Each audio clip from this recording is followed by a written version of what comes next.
The fourth is Vice-Chancellor's Distinguished Research Award, runner-up of Outstanding Research of the Year. Prof. James Dakwa is no average person. He is an outstanding researcher and an excellent mentor to undergraduate and postgraduate students at the University of Johannesburg and also other universities in South Africa. His typical day starts at about 6:30 and ends late, and most of this time is spent with students. One would expect that with much of his time devoted to his work at UJ, Professor Dakwa would not be involved in anything else. However, some of his other activities include recently taking over as director of the Synthesis and Catalysis Center in the Chemistry Department at UJ, being the president of the South African Chemical Institute, and setting up international collaborative research links with researchers in Sweden, USA, Botswana, Japan, Mauritius, Canada, and Brazil. Prof. Dakwa has published 56 research papers in accredited internationally peer-reviewed journals in the last 7 years, together with his postgraduate students and postdoctoral fellows.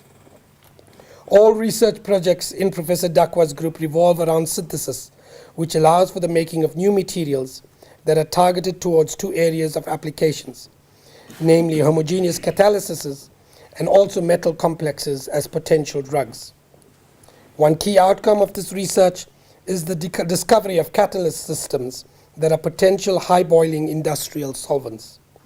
Diseases continue to ravage the world, and increasing drug resistance is rendering currently effective drugs increasingly ineffective. This makes the second research focus of Professor Dakwa's even more important, which is geared towards finding compounds that can be used as curative and preventative drugs. He has developed a number of metal-containing compounds that are active against cancerous cells, such as leukemia, colon cancer, melanoma, cervical and breast cancer, or HIV-infected cells, and also against the malaria parasite. Results from the HIV and cancer work have paved the way for even more innovative drug designs. Prof. Dakwa holds a C1 rating from the National Research Foundation, and over the past 7 years, he has been invited to present his work at several international and local conferences as plenary and keynote speaker. Especially notable are invitations in 2009 and 2011 to the prestigious conference series, International Conference on Coordination and Bioinorganic Chemistry in Slovakia, to which only 90 delegates are invited.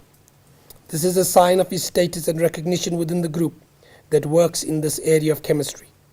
He has devoted much effort to promoting chemistry on the African continent and has not only had postgraduate students from the continent, notably from Kenya, Mauritius, Sudan, Swaziland, and Ghana in his laboratory, but has arranged for students from the continent to work in the laboratories of some of his friends and colleagues in South Africa, thus helping to develop human resources, not only in South Africa, but on the rest of the continent as well. Anyone this heavily involved in research is likely to do very little else in terms of community service. And yet, Professor Dakwa has served the South African chemistry community in South Africa extremely well, starting as the chair of the Gauteng session of the South African Chemical Institute from January 2006 to June 2011, progressing from member of Sakai Council since 2006 and executive secretary of Sakai from June 2007 to June 2009, to being the current president of the South African Chemical Institute. He heads a committee charged with the year-long Sakai centenary celebrations. At the main centenary event of June 29, there were highly ranked representatives from the Royal Society of Chemistry in the UK, the American Chemical Society, and the Federation of African Societies of Chemistry. This introduction of Professor Dakwa is of necessity no more than a brief overview, and does not do full justice to the breadth and depth of his professional activities. It does, however, present ample evidence of why he is a deserving recipient, fully worthy of this award. Professor Dakwa.